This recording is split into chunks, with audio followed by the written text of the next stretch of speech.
On behalf of the Area Agency on Aging of Pasco Pinellas, I welcome you to Aging on the Suncoast. Many seniors encounter legal issues related to their income, housing, or access to health care. The Older American Act provides federal funding for legal services to help seniors address these and other legal issues. On today's program, we will talk with the providers of this important service. I'm pleased to welcome Dick Motley, the Managing Attorney with Bay Area Legal Services, and John Herbst, the Project Director with Gulf Coast Legal Services. Also joining us is Shannon Burton, who is the Area Agency on Aging's Program Manager for the Legal Service Programs. Welcome to Aging on the Suncoast. Thank you for taking time to be with us today. Excited to be here. Thank you. Thank you. The Florida Department of Elder Affairs created the Older Floridians Legal Assistance Program. Please, Shannon, tell us about this initiative. Absolutely. OFLAP, or the Older Floridians Legal Assistance Program, is a statewide program, and it's based on the collaboration of key stakeholders to really serve legal needs of seniors in the community. And this was a new initiative, a new approach to the delivery of legal services, not just dealing with our legal service providers that we're going to talk with, but when you say stakeholders, these are organizations that they collaborate with, such as? Absolutely. They collaborate with, let's see, the Department of Elder Affairs, the Area Agency on Aging, and the Older Americans Act legal providers. They also have stakeholders such as the Florida Bar Foundation, the court systems, law schools, just a variety of different organizations. And I think that's one of the benefits we find, not only in because there is funding, there's the availability of legal services, but because you are part of the aging network, we can provide a more holistic approach to those that you serve, and certainly this approach supports that. Absolutely. Part of that process was the Department of Elder Affairs identifying some priority issues, those that would be the most likely to be served through the funded services, and those are?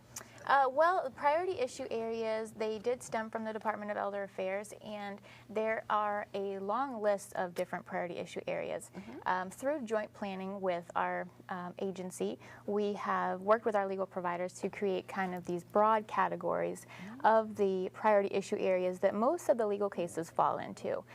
So some of the common ones are cases that are dealing with income. Those are also health care, things like exploitation and elder abuse, and guardianship, many different topics. Okay.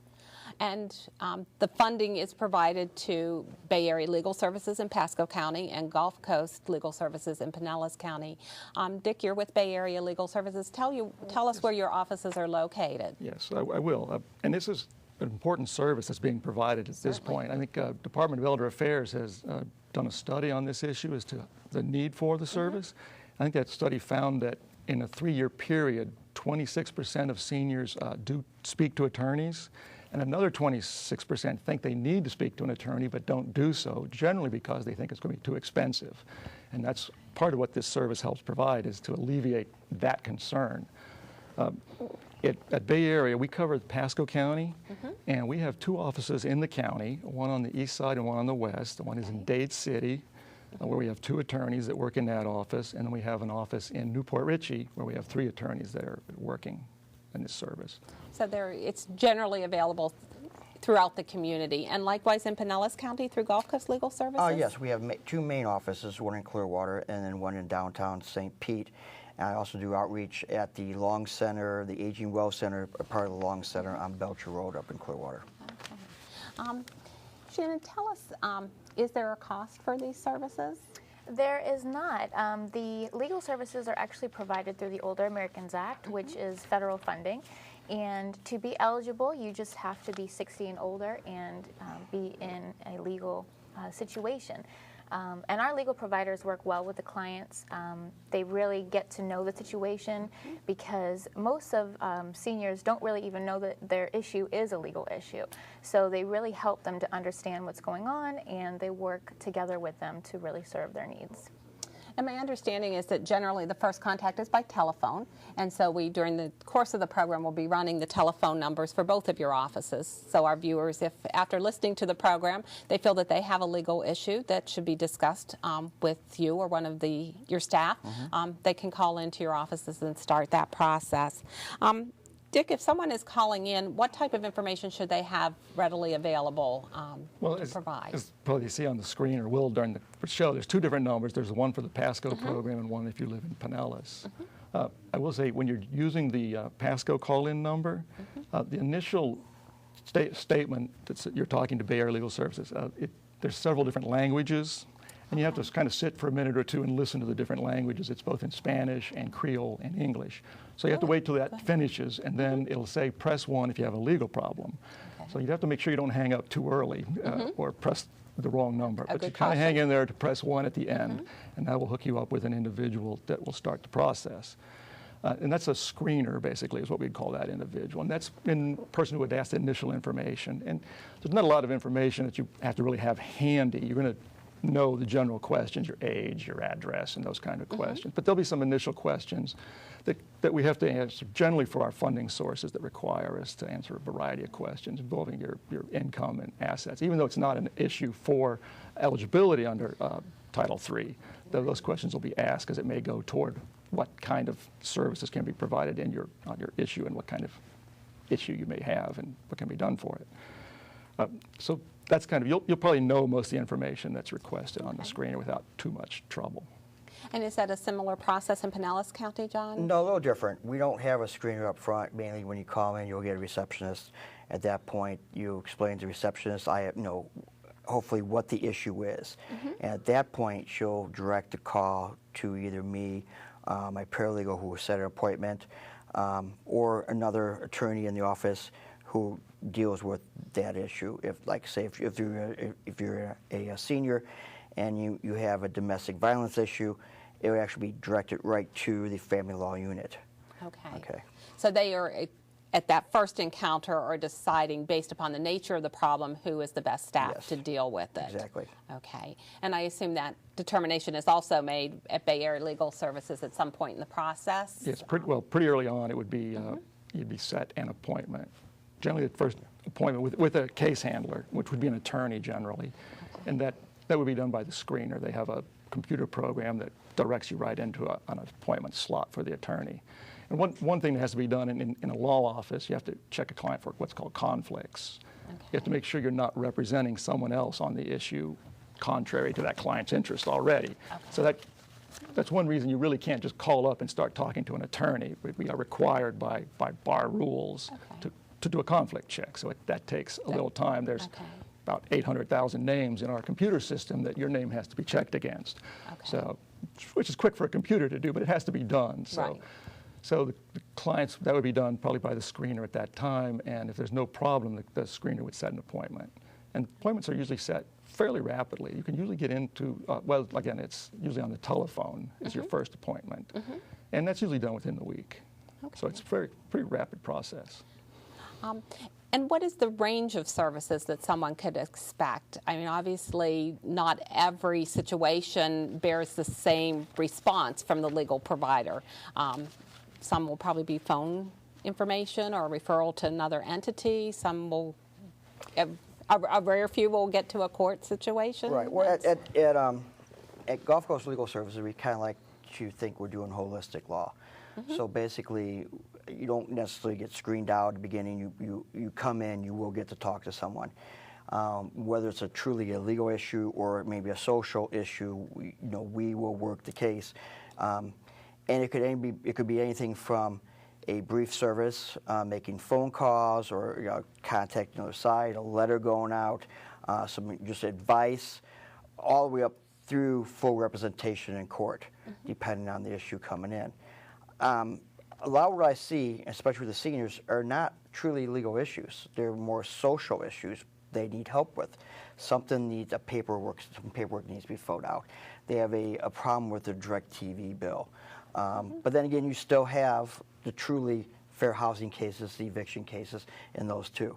So it's a wide variety of different cases that comes in through the door. And we try to address everyone's issue and make sure that when they leave, they have a referral in their hand or they have some information that will move their situation forward. And it would be the same in Pasco County. You would get advice on a situation if advice was the appropriate response. If further information is needed, or you have to go further on a case like that may need court representation or whatever, you'd be given an office appointment and would be seeing an attorney, face to face, and an assessment could be made as to what kind of further services would be needed to solve or resolve that problem. And say with us, you can get in the office within 2 weeks, usually with the appointment set. Now, if you have an emergency situation, I will set you the next day or even that same day, if you have a timeline which has to be hit. Okay. Right, and those would usually involve cases where there's already an ongoing legal case and there's a deadline that's involved in the situation. And you have mentioned appointments in the offices. For the person, that many of our seniors do have transportation issues, or because of their health, they are homebound.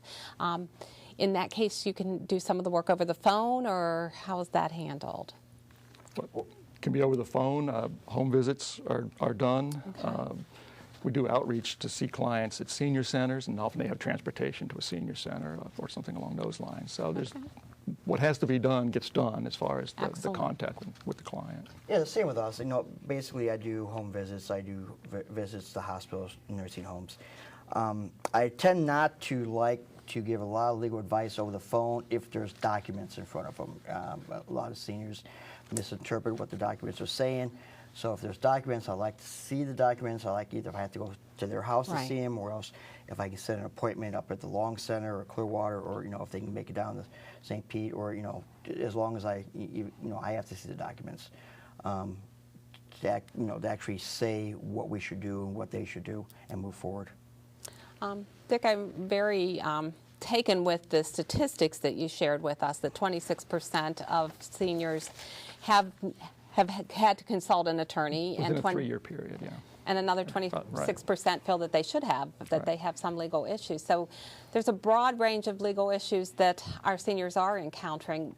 What are the highest number of cases that you see, and what areas are you working with? Well, lately, I think people are aware of the housing crisis. It's been going on for the last 5 years or more at this point. So that is a big area that has a lot of contact from clients. How does it surface? Well, we talk about the housing issues, but what are you seeing? What is the problem that comes down to the senior that they're calling you about? Well, it ranges across the whole board as far as you have home ownership issues, you have foreclosure issues, paying taxes issues. There's just anything involved in home ownership basically can be a problem for a senior, which a lot of times are linked to other issues we have, which are income issues. A lot of problems with debt collection, trouble paying bills, credit card bills, those kind of things, and they need advice on those issues.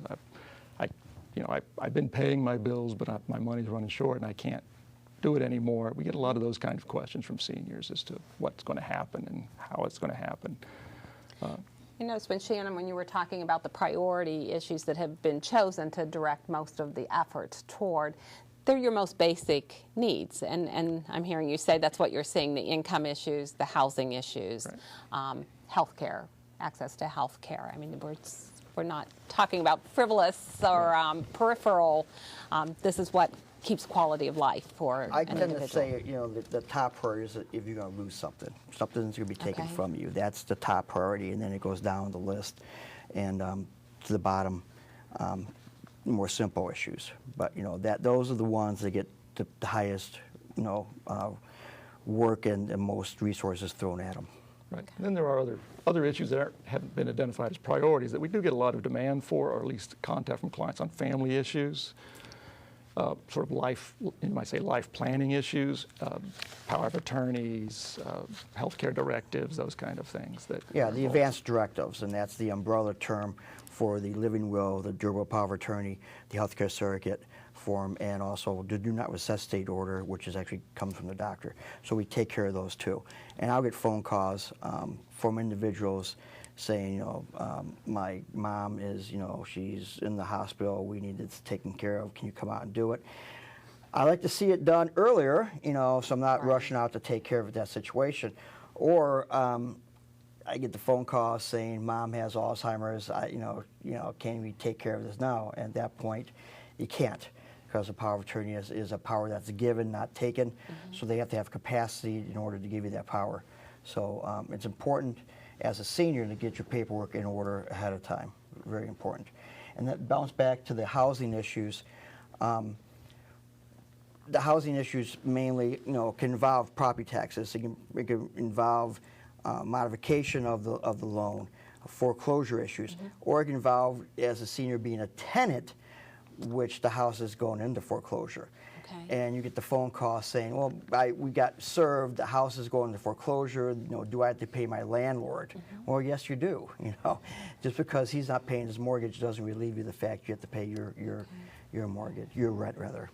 So some of the issues, it sounds like, are answered very quickly and easily, while others require a lot more involvement. Yes. Yeah, and you've given us a good glimpse of what it is that you are doing. We're going to take a short break, but when we return, we'd like to discuss some examples of cases so that our audience will have a better idea of exactly how you can assist individuals who need that help. And I hope our audience will join us again after this short break.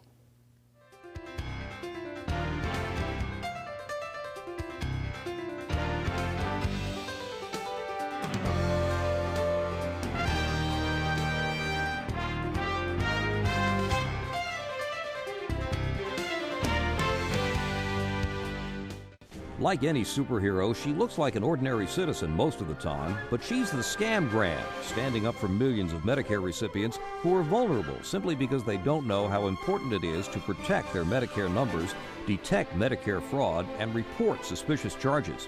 The scam gram works at her local SMP. Every state has one, and they're all dedicated to helping you protect, detect, and report healthcare fraud.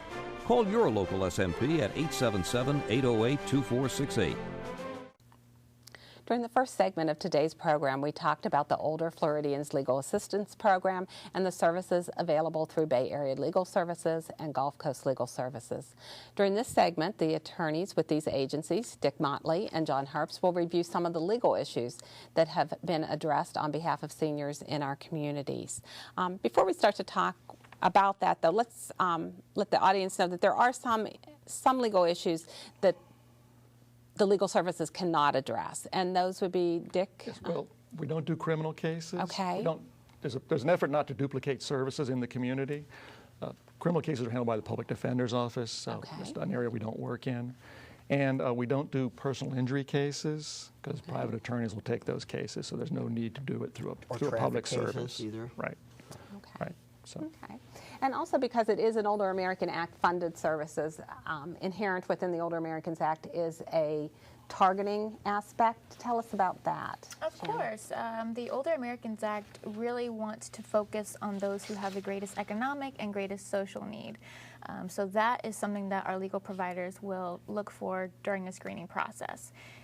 They also tend to look for other areas, such as if the client is a minority, if they live rural areas, if they're low income, and different areas like that.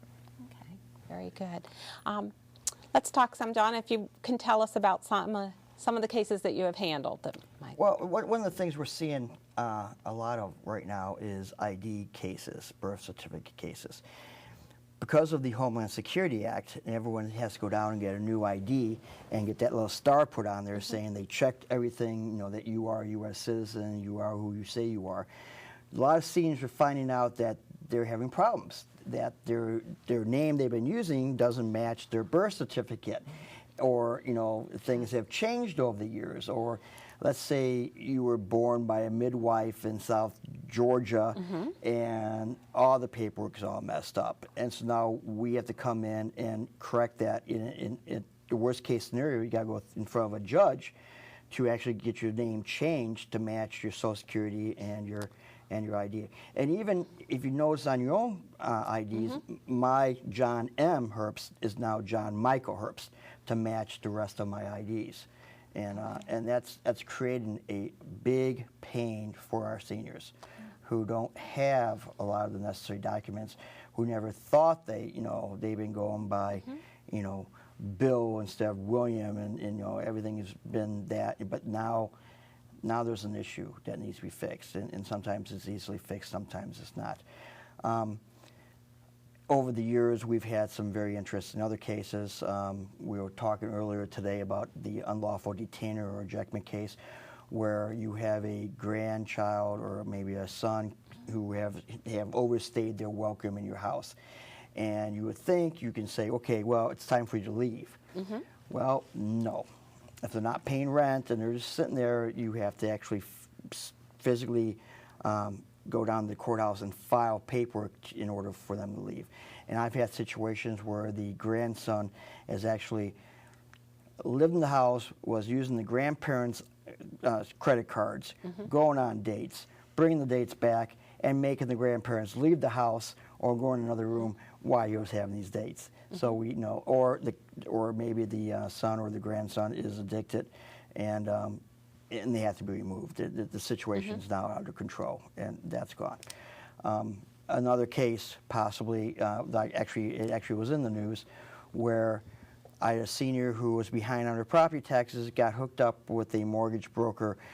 The mortgage broker basically came in and decided to refinance it, but it was kind of a scam. So instead of refinancing in her name, she refinanced it in the man who came out and did the property appraisers. And so she was paying the mortgage, but it wasn't in her name, it was in the property appraiser's name. And she didn't find this out until they came out to reassess the value of the house, because now the title has changed.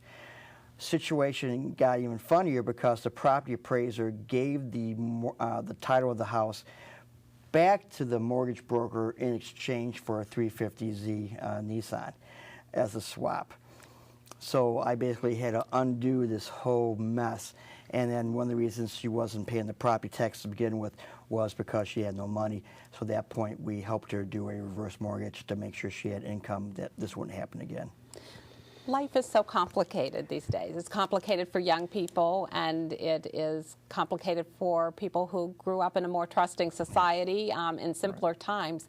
When they get themselves into these situations, you are a resource to turn to help them out of them. But I would always say, I think you do a show on consumer fraud and those kind of issues. It's always good to repeat that the consumer, the senior is their own first line of defense. They should deal with reputable companies. If you deal with somebody who pulls up in your yard on a bicycle and, to cut limbs, and they drop it on your roof and break all your tiles, and you don't know their names, when you come to an attorney, you're not going to do any good, because there's no relief available at that point. So you really have to protect yourself as much as you can, particularly on these consumer issues. Or the senior who goes into what you would think a good dealership and drives away with a $35,000 car when their income level is less than $1,000. What happened there? How this? Some days I'm just, hand planting my hand and saying, "Oh my gosh, how this? Why this happened?" And they go, "I was under duress. They made me sign." Something happened, but it's not truly duress. For the person who has the capacity to make decisions, oftentimes there's not a legal recourse if they have signed a contract. Correct. Or you can't fix everything. No, there's no magic wand. Right. And I think that's why it is so important that you do work in concert with the Aging Network, because there are other resources that we can bring to those individuals, whether it is counseling that is provided or referral to some other financial supports if they're having difficulty with income, or we have a victim advocate program, and I know both of your organizations work very closely with our victim advocate, who can extend some of those services to the individual. That's absolutely correct. Dick, some of the cases that you have worked on that would be examples of? We did a big case out of our Newport Richey office against the property appraiser for a disabled senior who they had denied homestead exemption, tax exemption to, based upon the fact that he was separated from his wife, who had a piece of property in New York and who lived in New York, and the property appraiser said that you couldn't have two exemptions since you were married. And we considered that to be a misreading of the Florida Constitution provision that sets up homestead exemption. We had a case that went on for about 3 years and just ended within the last year, where we were successful in having the court construe the Constitution correctly for the senior. So that was very good. And that will affect a number of seniors throughout the state. Excellent. That was a very impact case. Yeah. Are there other issues that you're seeing regarding income that you've had some dealings with? You see in a lot of, one of the things that was going on was a lot of debt collection cases of very, what we'd call stale debts. There might be from I mean, I have seniors come in and didn't even remember they ever took out the money, even Yeah, recognize who the loaner was. Debts, we call them, yeah, zombie debts. Yeah. They don't even recognize the person trying to collect it, and they've been sold to different companies over the years. And oftentimes the statute of limitations is ran on those, so there is a legal defense to the collection of those debts. So we see a number of folks who call in on those issues, and you really should call in if someone's trying to collect. And it also, we give advice on those cases, even if it is a good debt. The seniors need to know what will be done to them if a judgment is entered against them and what protections they have on their income and their property. I know recently our victim advocate has received several calls from people who were going to be evicted imminently. Is that something where the legal services can step in and provide assistance? Yes, definitely. We can, from the very beginning, when they get their first 3-day notice, we can talk about that, and we can talk about the process, and then we look at the paperwork, and if there's any defenses, we can actually represent and go forward from there. Those are very often, when we talk about emergency appointments, those would be the kinds that would qualify because they're fairly short kind of cases. You have to move pretty quickly. Okay. What else is it that you are seeing out there in this changing world and more sophisticated world that? Well, I think a lot of, like you said, a lot of debt issues. These zombie debts are coming up, and because they take the credit card debts and they sell them pennies on the dollar, and so everyone who buys it then wants to look to see if the senior has any money. So they're either getting sent some new questionnaires or even set for depositions, And so you have a 93-year-old woman who basically lives on nothing but Social Security, has basically judgment proof, is now supposed to go to a deposition to talk about what she owns. Okay, kind of scary, okay? That's it. I've also think we're going to see issues with the people who have walked away from their houses now, and that's going to be deficiency judgments out there too. When, the services you offer are so important. I'm glad that we've had time to share those with our audience, but I think some of your best words were words of caution, to be the best advocate for yourself and in terms of entering into contractual relationships so they don't end up needing legal services. But when they do encounter that need, it's good to know that the Area Agency on Aging is supporting two very good providers in our community, and I thank you for being with us to talk about your services today so our audience knows what is out there in terms of resources. And I thank our audience for joining us today. I hope you have found this information to be helpful.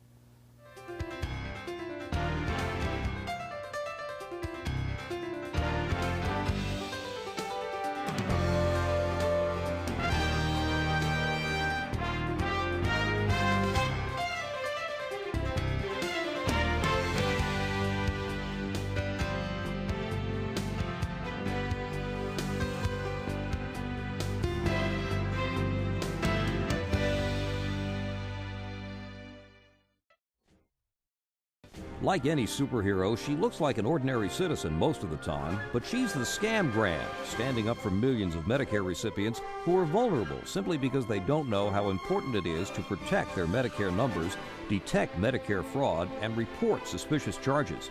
The Scamgram works at her local SMP. Every state has one, and they're all dedicated to helping you protect, detect, and report healthcare fraud. Call your local SMP at 877-808-2468. You're watching PCC TV, Pinellas County Connection Television, a division of Pinellas County Communications.